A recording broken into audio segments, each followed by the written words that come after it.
Hello, and welcome to Just Say It, the podcast that turns beginners into confident English speakers.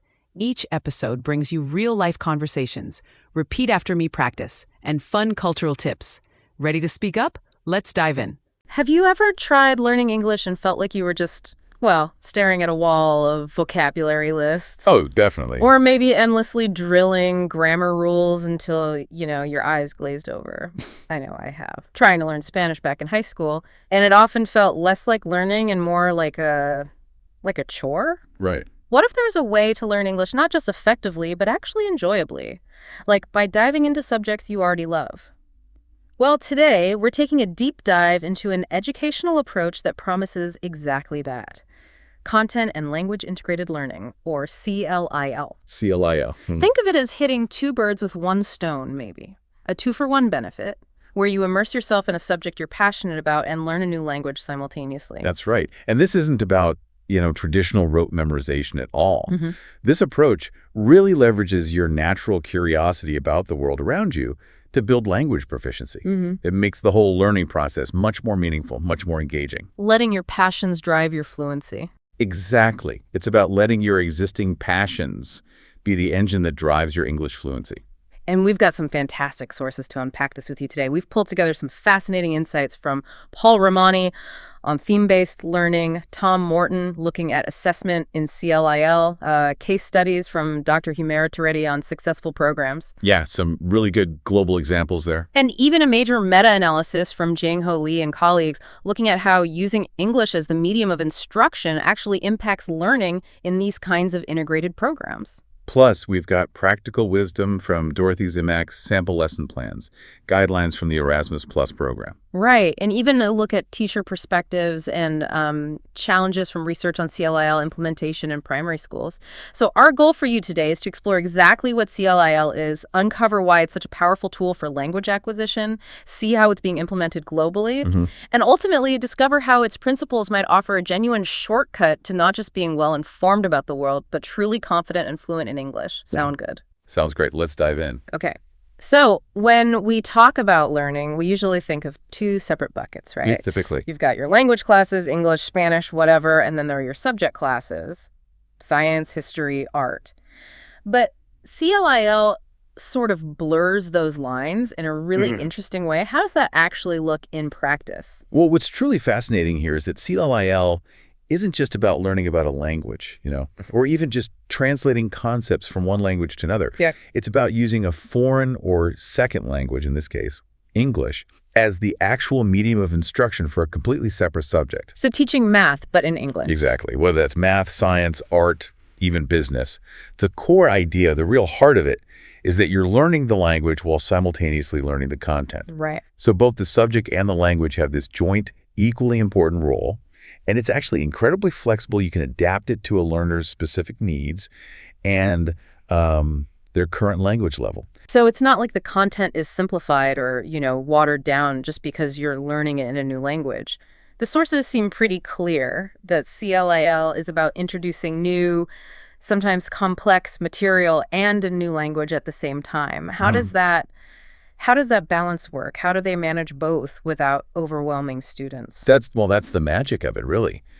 The real success of CLIL isn't just grasping new language skills, although that's key. It's also achieving a comprehensive understanding of the topic itself. Yeah. The content isn't simplified. Instead, the teaching methodology provides things like scaffolding, visuals, interactive tasks. Lots of support, basically. So support is the key. Yeah, support that helps understanding of both the language and the subject matter. It's a dual focus, making sure there's depth in both areas. That makes so much sense, that dual focus. It actually reminds me a lot of how kids learn their first language. Not from grammar books, but by living it, right? By needing the words to express what's going on around them. But beyond that kind of natural immersion, are there other powerful, maybe even surprising reasons why this passion-driven approach works so well for our brains? Oh, absolutely. One of the key benefits, just as you touched on, is that language is learned in context. Think about it. Instead of abstract vocabulary lists, you have to memorize. Oh, the lists. Right. Every new English word or grammatical concept is immediately relevant to something you actually care about. Like the rainforest example. Exactly. If you're exploring the rainforest, you're not just learning biology terms in isolation. You're naturally picking up English vocabulary for ecosystems, conservation, geography, maybe even literature related to it, all tied into one compelling package. Yeah. This makes the learning incredibly meaningful and, importantly, applicable to real-world scenarios. I can totally see how crucial learning in context is. It makes the language feel like a tool you immediately need to unlock something that genuinely fascinates you. But what about the less obvious benefits? What other aha moments does CLIL provide for our minds? Okay, this is where it truly gets exciting because it's not just about learning English. It's kind of a mental upgrade. Really? How so? Well, studies, like Dr. Thomas Becker's long-term research, decades long, actually show that engaging a second language doesn't just sharpen your memory. Okay. It builds a more agile brain. People who are bilingual often perform better on attention tests and show stronger memory recall, even well into their 70s. Wow. And learning this way also makes you a better problem solver. Yeah. Because you're constantly connecting what you already understand with new information, but through a new linguistic framework. Like mental gymnastics. It is. It's like a full-body workout for your mind disguised as language learning. And there's even evidence it might help delay signs of cognitive decline, like dementia. So it sounds like this isn't just about gaining a new skill like speaking English, but potentially enhancing our very way of thinking and tackling problems. Precisely. And what about developing the kind of English you need for, say, university study or professional settings? Does it help there too? Yes, definitely. CLIL significantly helps improve what education experts call academic skills, Okay, academic skills. specifically cognitive academic language proficiency, or CALP. This is that higher-level language ability you need for digesting complex information, evaluating arguments, synthesizing ideas, all in a foreign language. Right, much more than just basic chat. Exactly. It goes far beyond basic conversational skills, the English you use for everyday chat, sometimes called BICS. And CLIP can take several years, maybe 5-7 years, to fully develop. It's often best supported by academically rigorous content, which CLIL provides. Makes sense. And the meta-analysis we looked at specifically points out that CLIL is particularly effective for vocabulary acquisition. Why is that? Well, likely because you get this wider, more natural exposure to both subject-specific words and less common, low-frequency words you wouldn't normally encounter in a basic language class. Yeah. You just run into them organically and they stick. It's one thing to talk about CLIL in theory, and honestly, it sounds incredibly promising, but does this integrated learning approach actually work out there in the real world? What are we seeing globally? Oh, absolutely. It's not just theory. We see CLIL implemented successfully from primary schools right up to higher education, which really shows how adaptable it is. Where? Give us some examples. Okay, well, in Spain, for instance, it's a central part of major bilingual education reforms. You'll find subjects like science or music being taught entirely in English. Wow. And this is supported by pretty robust government training for teachers and a real whole school approach to bilingualism. The result: students who genuinely speak better English are keeping up just fine with their content knowledge. And I read about Finland, too. They start even younger sometimes. They do. In Finland, they often mix subjects like science and art with lots of hands-on projects. And there's a real focus on the students' feelings about the material, their connection to it, and their individual language needs, not just drilling for test scores. That sounds like a really holistic approach. It is. And then you have Estonia, where CLIL has this unique twist. It's used not only for English, but also sometimes to strengthen the national language, Estonian, in schools where Russian was the main language. So it promotes bilingualism and helps with community cohesion. Interesting. Using it for the national language, too. Yeah. And Japan has really embraced CLIL at the university level. You see programs teaching things like business or engineering in English. The goal there is very much about preparing students for global jobs, emphasizing practical communication skills over, say, perfect grammatical accuracy. I also loved the example from Colombia, where CLIL is even reaching into rural areas. That's a great one. They combine subjects like agricultural science with English, using really local examples to make the language feel real and immediately useful in their daily lives. It's truly about making education more inclusive and directly applicable, isn't it? Absolutely. And these diverse examples really highlight that successful CLIL programs, no matter where they are, tend to share common threads. Like what? Things like solid teacher training that's crucial, flexible program design, strong support from the institution or government, and lessons that feel authentic and genuinely connected to the students' lives and interests. There's no single magic formula. Adaptability and that real-world link are key. So, okay, It's clear this isn't just some philosophical idea. It's actually happening and working in different places. But for someone listening who might be picturing a classroom, what does this actually look like day to day? How does it work in a CLIL setting? It sounds like it must be a lot more dynamic than just a teacher talking at you. Oh, it absolutely is. The whole CLIL approach is very action-oriented. Yeah. It's task-based and heavily student-centered. Oh. Think about strategies like task-based learning or TBL. This is where students use the language for a specific communicative purpose, to achieve a concrete outcome. Like a project. Often, involving collaborative projects. The guidelines on CLIL methodology, we looked at detail this structured 5-stage process. There's a pre-task phase, the task itself, then planning, report, and finally, language focus analysis. Right. The key thing is the language isn't taught in isolation first. It emerges naturally and gets practiced as it directly relates to the content they're working on. So instead of doing grammar drills on, say, the past tense, Right. you might be researching ancient Roman aqueducts and then have to use the past tense to describe how they were built, maybe in a presentation. Precisely. You're using the language to do something tangible, like creating that presentation about conservation efforts in rainforests, or designing that model aqueduct. What are some other powerful ways CLIL classrooms get students actively using the language rather than just passively absorbing it? Good question. Well, another really powerful strategy is project-based learning, or PBL. Okay, PBL. This often involves students engaging in longer-term investigations. They might create tangible digital outputs like posters, maybe short podcasts or blogs.